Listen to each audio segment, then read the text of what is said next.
Salut, j'espère que vous allez bien, mes Sagittaires. On se retrouve là pour les guidances du mois de juillet 2026. Allez, on y va. J'ai besoin que tu t'arrêtes juste une seconde. Arrête tout ce qui se passe d'autre dans ton esprit en ce moment.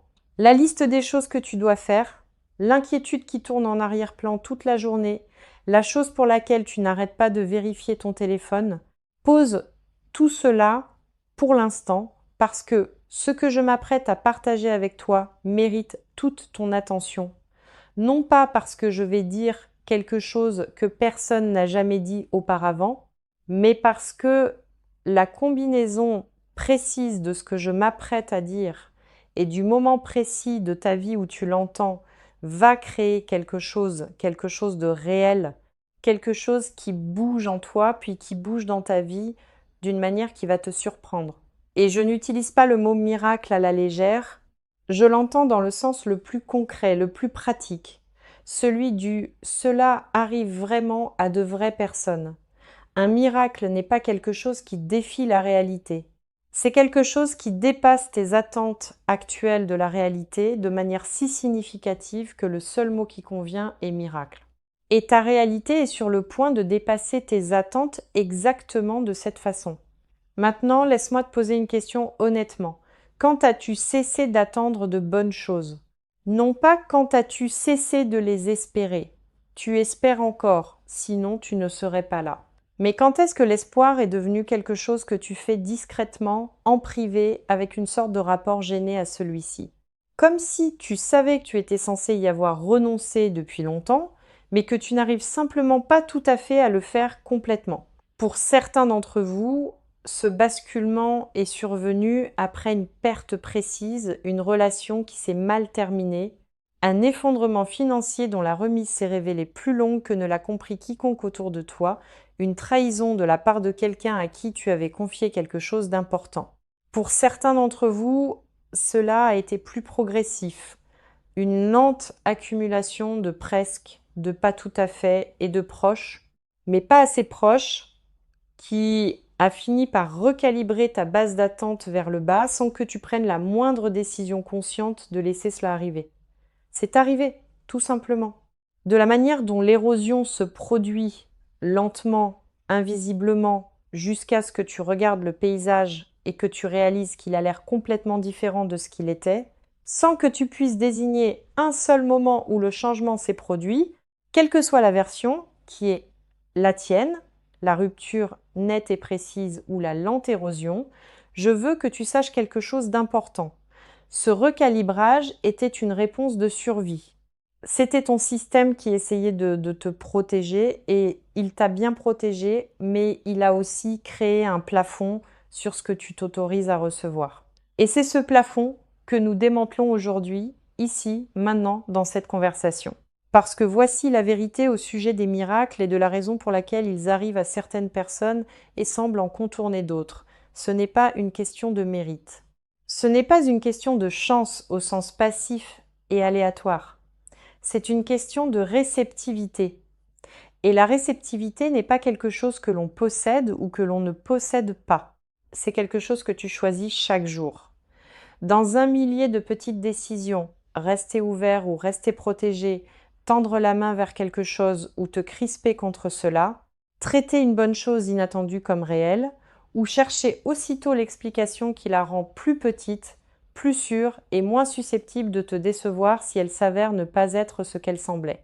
Certains d'entre vous choisissent la protection depuis si longtemps que l'ouverture leur paraît naïve, comme quelque chose que seules font les personnes qui n'ont pas été assez blessées. Je veux te proposer un autre cadre à ce sujet. L'ouverture après avoir été blessée n'est pas de la naïveté, c'est du courage. C'est le courage précis, difficile, qui coûte quelque chose d'une personne qui sait exactement combien l'espoir peut coûter et qui le choisit malgré tout. Ce n'est pas de la faiblesse. C'est la posture la plus puissante qu'un être humain puisse occuper. Et c'est la posture qui rend les miracles possibles, pas inévitables, possibles. Et le possible, lorsque les conditions sont réunies, devient réel. Les conditions dans ta vie sont réunies, elles le sont maintenant. Certains d'entre vous qui écoutez ceci êtes au milieu de quelque chose de si lourd que le mot miracle est presque cruel à entendre. Genre, oui, des miracles, super, très utile. Pendant ce temps, j'ai une facture vendredi, une relation qui s'effondre et un travail qui me pompe toute mon énergie. Et tu veux parler de miracle. Et je l'entends vraiment. La lourdeur est réelle. La facture de vendredi est réelle, l'épuisement est réel. Je ne vais pas contourner spirituellement tout cela avec de joyeuses prédictions sur la façon dont tout va s'arranger. Ce que je vais dire, c'est ceci. Le miracle qui t'est accessible n'est pas séparé du chaos. Il arrive à travers le chaos. Il arrive sous la forme de la résolution précise, des choses précises, qui sont actuellement les plus lourdes. Un mouvement autour de la facture arrive dans la situation financière. Un vrai mouvement, pas juste un correctif temporaire. La clarté relationnelle arrive d'une manière ou d'une autre, et la clarté, même lorsqu'elle est inconfortable, vaut toujours mieux que l'agonie prolongée d'une ambiguïté non résolue. Le travail, une porte s'ouvre qui est plus alignée avec ce que tu apportes réellement et avec ce que tu mérites réellement. Le miracle n'arrive pas malgré l'endroit où tu te trouves. Il arrive à cause de là où tu as été, de qui cela a fait de toi et de ce que tu es enfin vraiment prêt à recevoir. Voici ce que je veux que tu emportes avec toi pour la suite. Quoi qu'il t'ait amené ici aujourd'hui, quelle que soit la combinaison de circonstances, d'émotions, de désespoir silencieux ou d'espoir têtu qui t'a fait lancer cette vidéo précise en ce moment précis. Cette combinaison n'était pas aléatoire. Certains d'entre vous ont trouvé ceci parce que vous cherchiez quelque chose que vous ne pouviez pas nommer. Pour certains d'entre vous, ceci est apparu dans un fil d'actualité et quelque chose vous a fait arrêter de faire défiler. Certains d'entre vous ont reçu ceci de la part de quelqu'un qui a pensé spécifiquement à vous en le regardant. Peu importe la façon dont c'est arrivé. Le fait de son arrivée est le premier miracle. Le premier signal que ce qui vient est déjà en mouvement parce que c'est ainsi que cela fonctionne. Le déplacement intérieur, le renversement de la marée commence toujours par de petites choses inexplicables qui s'alignent avant que les grandes choses indéniables n'arrivent. Tu es en ce moment dans la phase du petit inexplicable qui s'aligne. Les grandes choses indéniables sont juste derrière. Maintenant, chère âme, je vais être précis. Ce dont tu as besoin en ce moment, c'est de quelqu'un qui décrive vraiment en termes concrets ce qui se dirige vers toi, afin que, lorsque cela arrivera, tu le reconnaisses immédiatement au lieu de le remettre en doute jusqu'à le réduire à quelque chose de plus petit qu'il ne l'est. Alors laisse-moi faire cela, laisse-moi décrire les miracles. Et oui, je vais continuer à utiliser ce mot parce que je pense que les situations que je m'apprête à décrire le méritent, elles qui spécifiquement, réellement, en temps réel, entrent dans ta vie. Le miracle financier d'abord, parce que pour beaucoup d'entre vous, c'est le domaine le plus urgent et le plus douloureux. Et tourner autour au profit de quelque chose qui sonne plus spirituel serait vous rendre un mauvais service. Il y a un mouvement en train de se produire là maintenant dans la dimension financière de ta vie que tu ne peux pas encore voir pleinement parce qu'il se produit dans des conversations, des décisions et des circonstances qui existent en dehors de ton champ de vision direct. Quelqu'un pense à toi dans un contexte professionnel. Une décision est en train d'être prise avec ton nom rattaché à elle. Une opportunité est en train d'être formulée qui va t'être apportée plutôt que d'exiger que tu ailles la chercher. Et parallèlement à ce mouvement extérieur, il y a un déplacement intérieur qui se produit dans ta relation avec ta propre valeur financière. Une clarté grandissante sur ce que tu apportes réellement et sur ce que cela vaut réellement. Cela va bientôt s'exprimer dans une conversation où tu demanderas ce que tu mérites plutôt que ce que tu penses qu'on te donnera. Cette conversation va mieux se passer que tu ne t'y attends.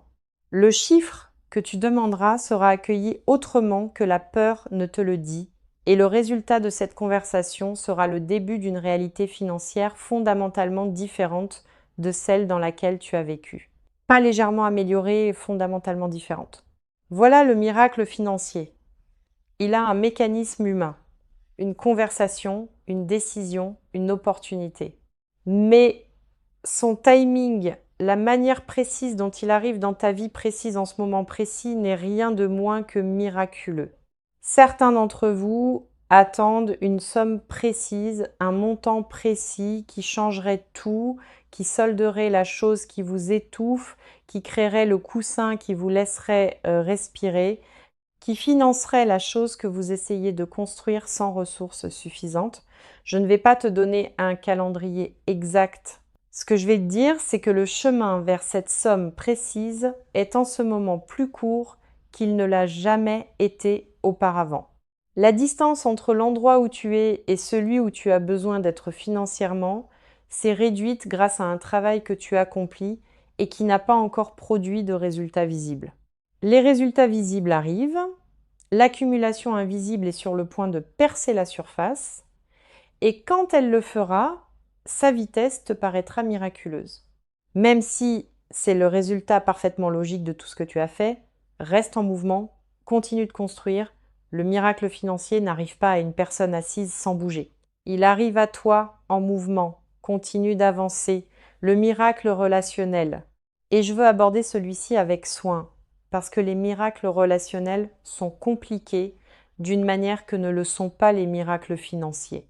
Ils impliquent d'autres personnes avec leur propre timing, leur propre peur et leur propre cheminement intérieur vers ce même endroit que tu essayes d'atteindre.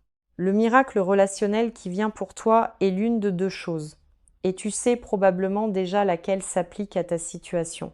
Soit c'est l'arrivée d'une personne, quelqu'un qui n'existe pas encore dans ta vie ordinaire ou qui en existe à la périphérie et qui va entrer dans ton monde en cette saison et te faire comprendre de manière totalement expérientielle ce que cela fait d'être aimé sans avoir à le mériter, sans avoir à te donner en spectacle, sans avoir à gérer les émotions de quelqu'un d'autre aux dépens des tiennes. Quelqu'un qui te choisit spécifiquement et qui démontre ce choix de manière constante sans que tu aies à le demander. Cette personne arrive à travers une circonstance ordinaire qui ne s'annonce pas comme l'entrée de la relation la plus importante de ta vie. Cela ne s'annonce jamais de cette façon. Cela arrive simplement et ensuite tu réalises ce qui s'est passé. Soit le miracle relationnel est un déplacement dans quelque chose déjà présent, une conversation qui se prépare depuis longtemps et qui a enfin lieu, quelque chose de non résolu entre toi et une personne précise qui trouve enfin sa résolution, pas nécessairement de la façon dont tu l'espérais, mais d'une façon qui te donne de la clarté. Et la clarté est toujours un miracle lorsqu'on a vécu dans l'ambiguïté. Certains d'entre vous attendaient qu'une personne précise dise une chose précise. L'attente a été épuisante. Ne pas savoir a été sa propre forme de douleur. Ce qui arrive, c'est la fin du ne pas savoir, une réponse. Et cette réponse, même si elle t'oblige à traverser quelque chose de difficile en même temps que le soulagement de l'avoir enfin, va te libérer d'une façon dont l'attente n'a jamais été capable. La liberté de sortir de l'incertitude est un miracle. Ne la sous-estime pas quand elle arrive. Pour certains d'entre vous, le miracle relationnel concerne une dynamique familiale. Quelque chose qui est brisé, tendu ou lourd dans ta famille depuis longtemps trouve un chemin vers la guérison. Pas nécessairement une réconciliation dramatique de film, plutôt un adoucissement, un moment où quelqu'un dit quelque chose qu'il aurait dû dire il y a longtemps, ou bien où tu dis enfin quelque chose que tu portes depuis trop longtemps, et le fait de le dire change l'atmosphère entre vous d'une manière qui te fait réaliser que le poids que vous portiez tous les deux n'était jamais nécessaire, qu'il aurait pu être posé plus tôt si l'un de vous avait été assez courageux. Le courage arrive. Quelqu'un dans ta famille devient prêt pour une conversation à laquelle il n'était pas prêt auparavant. Et cette conversation va enclencher un processus de guérison qui va ajouter à ton quotidien un type particulier de paix qui te manquait depuis plus longtemps qu'il n'aurait dû. Le miracle professionnel. Et je veux aborder celui-ci spécifiquement pour les gens qui se sentent professionnellement invisibles, qui accomplissent un travail réellement bon dans un contexte qui ne l'a pas pleinement vu, ne l'a pas rémunéré de manière appropriée, ne lui a pas donné l'espace pour devenir ce dont il est capable, l'invisibilité prend fin. Non pas parce que tu te mets soudain à mieux performer, tu performes déjà à un niveau que le contexte actuel ne peut pas contenir. Mais parce que les bons yeux sont sur le point de se poser sur ce que tu as fait, parce qu'une personne ayant la capacité précise d'ouvrir une porte précise est sur le point de prendre conscience de ton travail et d'y répondre d'une manière qui crée une opportunité qui n'existait pas pour toi. Hier. Voilà le miracle professionnel. Pas un bouleversement dramatique qui se produit du jour au lendemain, mais une seule connexion ou une seule reconnaissance qui crée une cascade d'opportunités, chacune s'ouvrant à cause de la précédente, jusqu'à ce que la trajectoire de ta vie professionnelle soit si clairement élevée que l'ancienne trajectoire ait l'air d'avoir appartenu à quelqu'un d'autre et d'une certaine manière, c'était le cas. La version professionnellement invisible de toi est quelqu'un d'autre. La version qui émerge est celle qui attendait exactement ce moment pour devenir pleinement visible.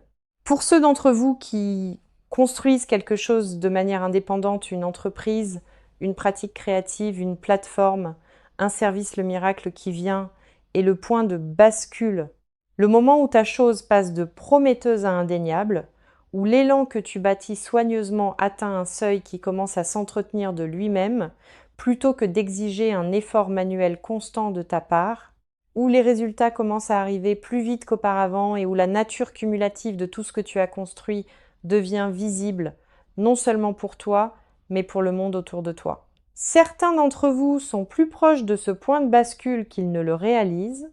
Un seul moment viral, un seul témoignage puissant, une seule personne dotée d'une large audience qui découvre ce que tu fais et le partage, n'importe laquelle de ces choses pourrait être le catalyseur. Et les catalyseurs ne s'annoncent pas. Ils arrivent simplement au milieu d'un mardi et changent la pente de la trajectoire de manière permanente. Le miracle de santé, et je l'inclus parce que pour certains d'entre vous, c'est le domaine le plus personnel et le plus urgent. La clarté arrive autour d'une situation de santé qui génère de l'anxiété. Une nouvelle meilleure que ce que la peur prédisait, un chemin qui s'ouvre sur quelque chose que tu essayes de régler et qui semblait bloqué.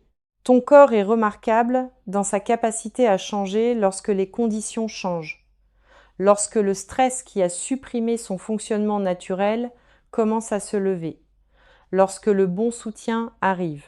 Lorsque la bonne information te parvient au bon moment, certains d'entre vous vont recevoir en cette saison une nouvelle médicale ou de santé qui vous fera expirer d'une façon dont vous n'aviez pas été capable depuis un moment. L'expiration arrive, laisse-la venir. Ce que je vais dire maintenant est plus important que tout ce que j'ai dit jusqu'ici parce que les miracles qui arrivent sont réels, les déplacements sont réels. Les changements qui se dirigent vers chacun d'entre vous sont réels. Mais qu'ils atteignent ou non leur plein potentiel, qu'ils deviennent ou non les versions pleines, transformatrices et permanentes d'eux-mêmes, plutôt que des arrivées partielles que l'on ramène à quelque chose de plus petit, cela dépend de ce que tu fais une fois qu'ils commencent à se manifester. Alors, je veux parler de la manière de rester dans ce que j'appellerais la fréquence des miracles. Cet état intérieur précis qui non seulement permet aux miracles d'arriver, mais garde le canal ouvert pour d'autres une fois les premiers apparus. La première chose, et je veux la dire aussi directement que possible parce que c'est peut être l'instruction pratique la plus importante de toute cette vidéo, arrête de répéter le pire scénario. Je sais pourquoi tu le fais. Tu répètes le pire scénario parce que le vivre dans ton imagination donne l'impression de réduire le choc s'il se produit vraiment. Comme si près, ressentir la mauvaise chose te donnait une longueur d'avance pour la digérer. Mais ce qui se passe réellement lorsque tu répètes le pire scénario, c'est que tu ressens la douleur de quelque chose de mauvais qui arrive sans aucune de la réalité de ce qui arrive effectivement. Tu ressens la perte sans avoir rien perdu. Tu ressens la déception sans avoir été déçu. Tu vis dans un état émotionnel négatif, entièrement généré par ta propre imagination qui travaille contre toi. Et cet état, cette souffrance chronique, autogénérée, de faible intensité, liée aux mauvais résultats anticipés, est incompatible avec la fréquence des miracles, parce que la fréquence des miracles exige de l'ouverture et tu ne peux pas être ouvert et crispé en même temps. Ce sont des postures mutuellement exclusives. Chaque fois que tu te surprends à répéter le pire scénario, interromps-le, pas avec une positivité forcée, juste avec un retour à ce qui est réellement vrai actuellement en cet instant. Là, maintenant, en cet instant, qu'est-ce qui est réellement vrai? En général, la réponse est quelque chose de gérable. En général, la réponse n'est pas le pire scénario. Reviens à ce qui est réellement vrai et laisse partir la répétition. La deuxième chose, et celle-ci s'adresse spécifiquement à ceux d'entre vous qui ont un schéma de sabotage des bonnes choses lorsqu'elles arrivent. Connais ton schéma et nomme-le avant que le miracle n'arrive. Ainsi, tu pourras l'interrompre en temps réel lorsqu'il s'active, parce qu'il va s'activer. L'arrivée de quelque chose de réellement bon après une longue période de réellement difficile déclenche presque toujours une réponse d'autoprotection qui prend une forme différente chez chacun.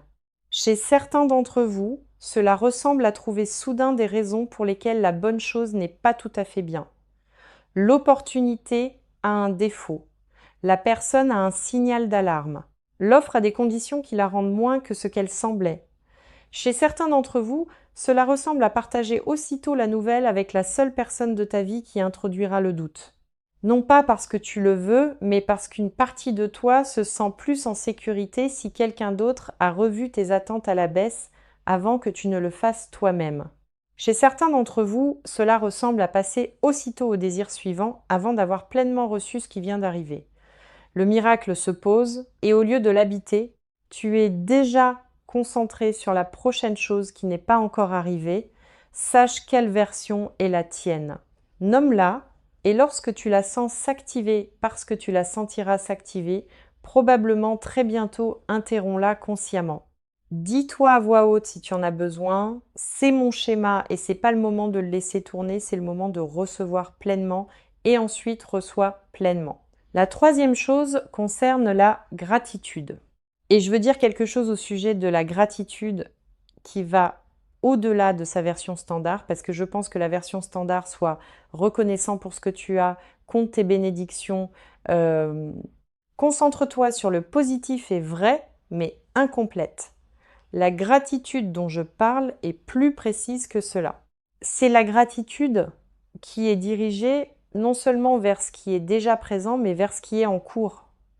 Le genre qui dit « merci pour ce qui est en chemin » avant même que cela n'arrive.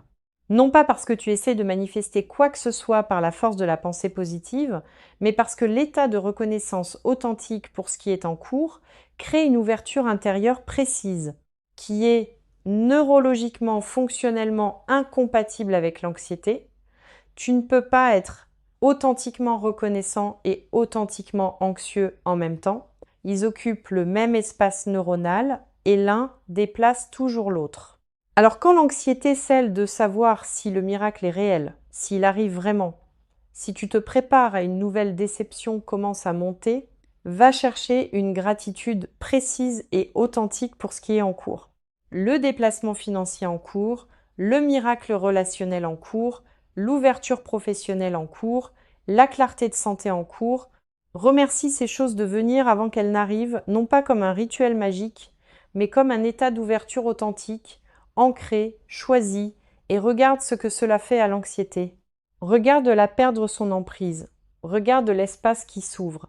Cet espace, c'est là que les miracles se posent. La quatrième chose que je veux dire concerne les gens autour de toi durant cette saison. Et je veux le dire clairement parce que je pense que cela compte énormément. Sois sélectif sur les personnes avec qui tu partages tes miracles dans leur premier stade. Non pas parce que tu devrais être secret, ni parce que le doute des autres a un pouvoir littéral sur tes circonstances, mais parce que les premiers stades de tout miracle, de tout déplacement positif significatif, sont fragiles d'une manière particulière. Non pas parce qu'ils ne sont pas réels, mais parce qu'ils n'ont pas encore produit assez de preuves pour être immunisés contre le doute. Et lorsque tu partages quelque chose à son stade précoce et fragile avec une personne qui a son propre rapport non résolu à l'espoir, quelqu'un qui a été assez blessé pour que les bonnes nouvelles des autres activent, et inconsciemment son propre chagrin, le doute de cette personne peut se frayer un chemin dans ton propre état intérieur et ajouter des parasites à un signal qui était clair un instant plus tôt. Il ne s'agit pas de te protéger des mauvaises personnes.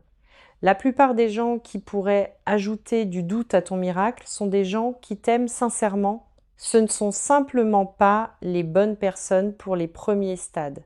Donne à ton miracle le temps de développer des racines avant de l'exposer aux intempéries.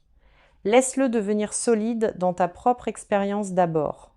Les gens qui célébreront pleinement, sans complications, seront toujours là quand ce sera pleinement réel. Partage-le avec eux à ce moment-là. Et la dernière chose, celle que je veux te laisser alors que nous clôturons cette conversation, concerne ce qui se passe le lendemain matin de l'arrivée du miracle. Parce que je pense que le lendemain matin est sous-représenté dans toutes les conversations sur le changement de vie positif. Le miracle arrive, le déplacement se produit, la nouvelle financière arrive, la relation se clarifie, la porte professionnelle s'ouvre, la nouvelle de santé rassure et tu le ressens pleinement, la joie, le soulagement, ce sentiment de c'est réel et j'y suis que tu attendais. Et puis tu vas dormir. Et le lendemain matin, tu te réveilles et pendant quelques secondes, dans cet espace à moitié endormi avant que la conscience n'arrive pleinement, tout semble normal.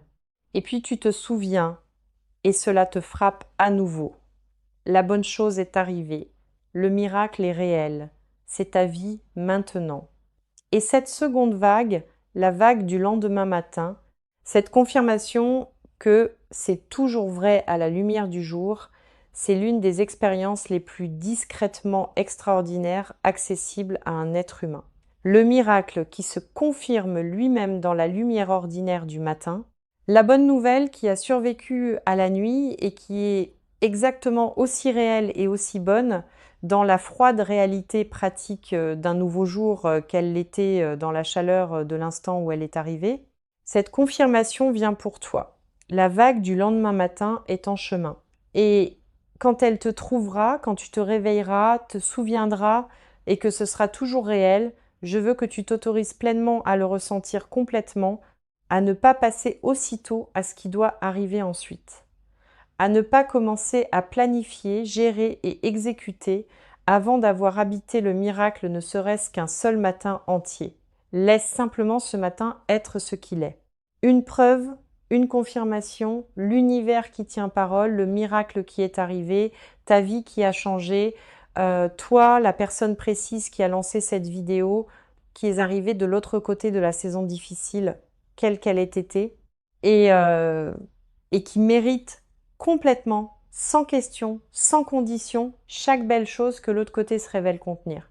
Ne sois pas surpris, mais sois quand même émerveillé, parce que tu as tous les droits de l'être. Si quelque chose a bougé en toi durant ceci, si quelque chose s'est déplacé même légèrement dans la façon dont tu tiens ce qui est possible pour ta vie, écris « Je suis prêt pour mon miracle » dans les commentaires, maintenant. Pas comme un souhait, comme une déclaration. Parce qu'il y a une différence entre souhaiter quelque chose et se déclarer prêt à le recevoir. Et cette différence change tout. Et dis-moi, quel est le miracle que tu appelles à toi en ce moment? Dis-le précisément. Dis-le à voix haute dans les commentaires parce que la chose que tu es prêt à nommer publiquement est la chose que tu es réellement prêt à recevoir. Et quelqu'un d'autre en train d'écouter ceci en ce moment a besoin de lire ton miracle précis pour croire au sien. Ton commentaire compte plus que tu ne le sais. Si c'est ta première fois ici, abonne-toi maintenant avant de fermer, parce que cette chaîne est l'endroit où de vraies conversations sur la vraie vie ont lieu régulièrement.